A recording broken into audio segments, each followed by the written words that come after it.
Hi అందరికీ. ఎంతి కబ్బడ్లో డబ్బులు ఎలా పోయాయి అని ఆలోచిస్తున్నారా? మీరు middle class, lower middle class లేకపోతే పూర్ అయితే ఏ వీడియో మే కోసమే. ఫైనల్లీ 1,00,000 రూపాయలు సేవ్ చేశా. ఇది నా కష్టపడి సంపాదించిన డబ్బు. బ్యాంక్లో రిస్క్ ఉంది, మార్కెట్లో రిస్క్ ఉంది,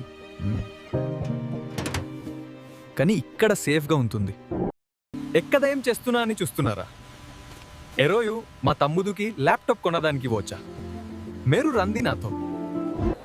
సార్, నేను ల్యాప్టాప్ కొనడానికి వచ్చా. ఆ ల్యాప్టాప్ ప్రైస్ ఎంత పడుతుంది?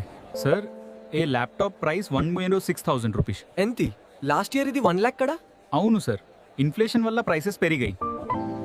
నేను ఎప్పుడే గూగుల్ చేశా. ఇన్ఫ్లేషన్ అంతే మన డబ్బు వాల్యూ మెల్లగా తగ్గిపోవడం. ఎగ్జాంపుల్కి ఇన్ఫ్లేషన్ 6% ఉంటే నా 1,00,000 రియల్ వాల్యూ 1 year తర్వాత 94,000 మాత్రమే. ఎవరు నా దగ్గర నుంచి డబ్బు తీసుకోలేదు, కానీ నేను ఆల్రెడీ 6,000 లూజ్ అయ్యాను. మనీ ఇన్వెస్ట్ చేయకపోతే ఇన్ఫ్లేషన్ దానిని దొంగతనం చేస్తుంది. కానీ మనీ మనం స్మార్ట్గా ఇన్వెస్ట్ చేస్తే ఇన్ఫ్లేషన్ ఏమి చెయ్యలేదు. స్మార్ట్గా సేవ్ చేయడం కాదు, స్మార్ట్గా ఇన్వెస్ట్ చేయడం ముఖ్యం. Long term stocks, fixed deposits, real estate, gold, mutual funds మరియు బాండ్స్ కూడా మంచి ఆప్షన్స్. మన గవర్నమెంట్ స్కూల్స్లో ఫైనాన్స్ని ఒక సబ్జెక్ట్గా నేర్పించాలి. మీరు ఒకసారి రిచ్ పీపుల్ గురించి రీసెర్చ్ చేయండి. వాళ్ళ మాక్సిమం ఇన్కమ్ సోర్స్ ఇన్వెస్ట్మెంట్స్ నుండి వస్తుంది, ఇంక్లూడింగ్ బ్యాంక్స్.